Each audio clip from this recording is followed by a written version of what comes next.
In a survey done in 2022, it was found that the top vacation destination for Americans is Mexico. Rich culture, beautiful beaches, vibrant music, and delicious cuisines are some of the things people use to describe Mexico. But this North American nation has another side to it, the land of drug cartels.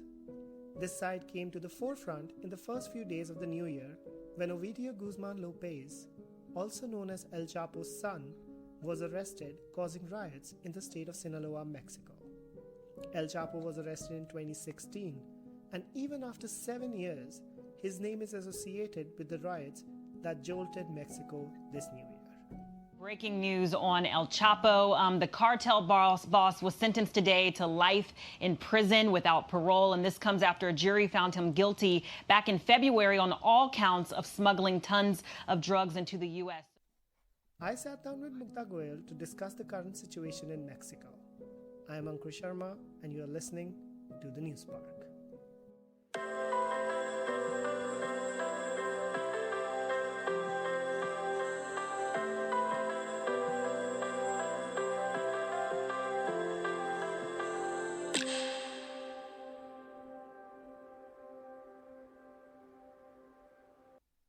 Hello, Ankur. How are you? I'm good. How about you? I hope you're all set in your routine after the new year. Yeah, somewhat. You know, it's always difficult to get back into routine after holidays, especially after Christmas and New Year. Yeah, I get it. Well, there was one thing that happened in the first week of this year which caused a lot of chaos. And of course, that situation in Mexico is what I'm talking about. You wanted to discuss that and how El Chapo's son got arrested and these riots started? Yeah, Mexico has been making headlines since the year started. Everyone is talking about the ongoing drug war and organized crime in Mexico. I was kind of shocked and also amazed on how just a single person can send shockwaves throughout the world, especially the criminal world, since the person we're talking about is not on the right side of law. Tonight, a battle to control the state of Sinaloa, Mexico. With burning buses in the streets and travel restrictions in place after the son of El Chapo, Ovidio Guzmán, was arrested by the Mexican military in what they say was a joint operation. Llevó a cabo la detención de Ovidio N. Lo que está pasando. Federal authorities say he was captured outside the state's capital, Culiacán, just after 6 a.m. He was traveling in a vehicle with other gunmen when detained and quickly flown to Mexico City. Cartel gunmen reacting all across the state. Exactly, and that's why everyone in the world was watching the events as they were unfolding in Mexico. But to an extent, I think this is not that shocking, especially if you look at the history of Mexico and El Chapo. Yeah, that's a nice way to understand this controversy. It will be great if you can explain how all of this started. Yeah, sure. Well, in Mexico, drug cartels have played a significant role in the country's criminal underworld for many years. These cartels are known for their violent tactics, which have included kidnappings, bombings, and even murders. They have also been involved in corrupting officials and undermining the rule of law in Mexico. The drug cartels in Mexico are responsible for a significant portion of the illegal drug trade in the United States, particularly the trafficking of cocaine and marijuana. The Mexican government has made some efforts to combat the drug cartels, but they continue to operate and pose a significant challenge to law enforcement and stability in the region. Yes, I've heard that these cartels are well funded and have a lot of influence, so it's hard to take them down. It's really a complex issue, not just for Mexicans, but also Americans. So, how is Mexico affected this time? You must have heard the name El Chapo. Of course. Yeah, so he was a Mexican drug lord who was the leader of the Sinaloa cartel, a criminal organization that was involved in the production, distribution, and sale of illegal drugs. He was one of the most notorious drug traffickers in the world and was, get this, on the Forbes list of billionaires. Wow, that's crazy. How did he start? And how did he become such a big thing? He was born in Sinaloa, Mexico, and started working in the drug trade as a young man. He rose through the ranks of the Sinaloa cartel and became one of the most powerful figures in the Mexican drug trade. Guzman was arrested in Mexico in 2016 and was later extradited to the United States, where he was found guilty of multiple charges related to drug trafficking and sentenced to life in prison. He is currently serving his sentence at the ADX Florence Supermax prison in Colorado. The long road that led Chapo Guzman from the mountains of Sinaloa to the courthouse behind us today was paved with death, drugs, and destruction. Convicted Mexican drug lord El Chapo, a federal judge right here in New York City today, sentencing Joaquin Guzman to life in prison plus 30 years. It's definitely a shocking story. El Chapo's trial brought to light the widespread corruption in the Mexican government and law enforcement, and the devastating impact of the drug trade on communities and individuals. And I believe now his son is continuing what he started. Well, kind of. So, El Chapo has several children, but one of his sons who has received significant media attention is Ovidio Guzmán López. It is not clear what his current status is or what role he may be playing in the Sinaloa cartel. It is worth noting that the Sinaloa cartel is known for its involvement in the production, distribution, and sale of illegal drugs, and that any involvement in such activities is illegal and can carry severe consequences. He had an interesting childhood as well. Yes, from what I read, he was raised in Mexico City and had only 4 years of schooling. His mother took him off school when a trip to Disneyland was organized, to which other classmates' mom preferred not to invite him.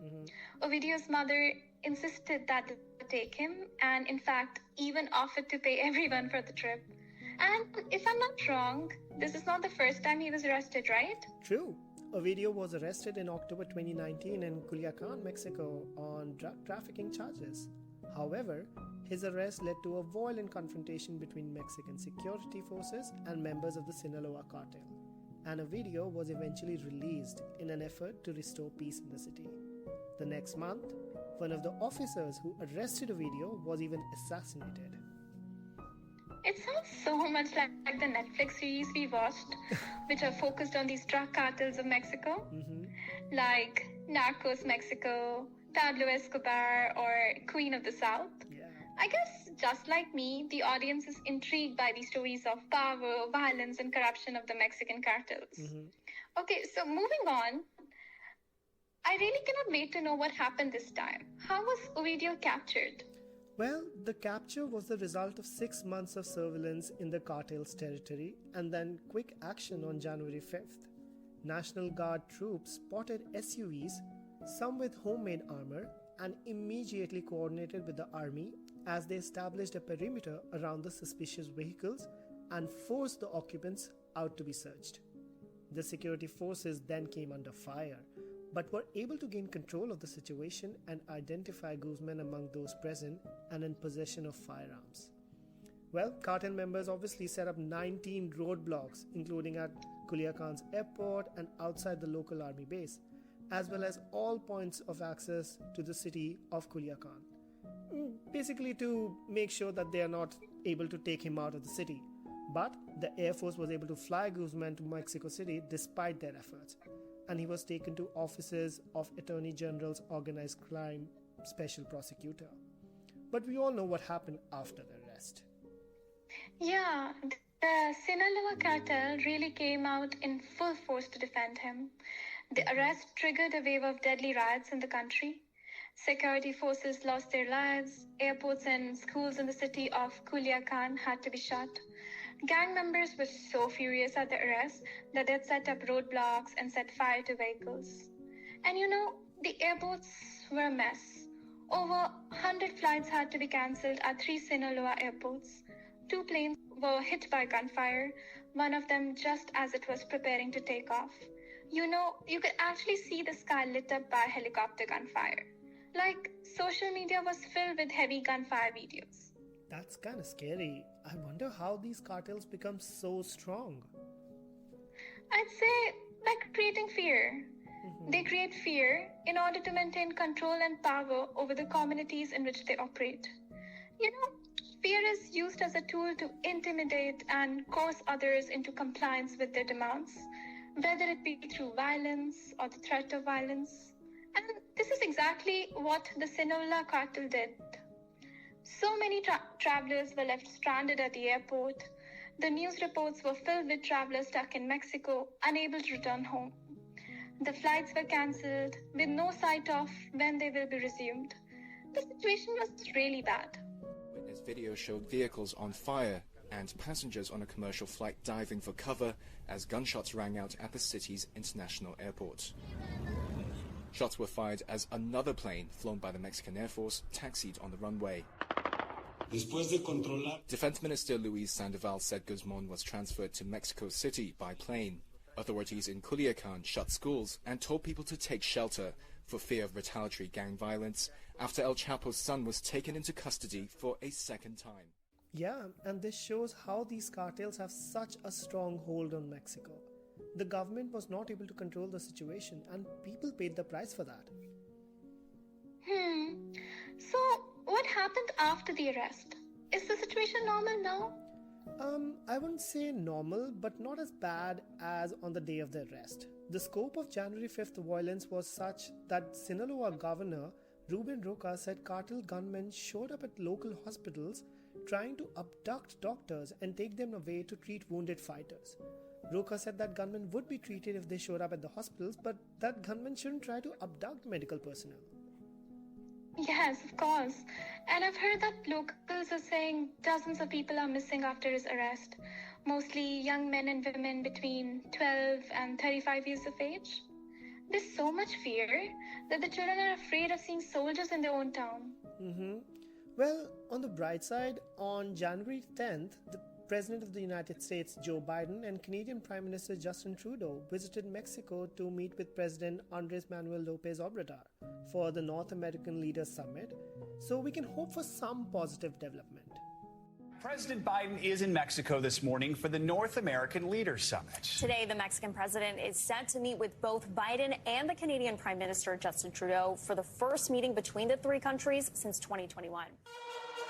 The three amigos meeting in sunny Mexico City, marking the Prime Minister's first major trip of 2023. North America is the largest free trading bloc in the world, larger even than the European Union. Yeah, at least for me, this whole situation tells me that basically anything can happen in Mexico. I mean, people were there for a vacation and they ended up getting stuck, praying for their lives. Nobody wants to be in such a situation. And of course, there was a lack of preparedness from the Mexican government. As we discussed, the same person was arrested before. Similar riots happened before. So it was not something the government could not have anticipated. I agree, but I'm not sure what could be the solution for that. These cartels have been in operation for decades and thriving, to be honest. Yeah, I understand that. It's sad to know that one of the top tourist destinations of the world has such a dark side to it. Thanks for discussing this issue, and I hope our listeners got some insight into the whole situation happening in Mexico. For sure, thanks. Although many countries issued travel restrictions for Mexico to its citizens, the situation is relatively better now. This does not mean that something like this cannot happen again in Mexico. The cartel seems to have a very clear succession plan in place.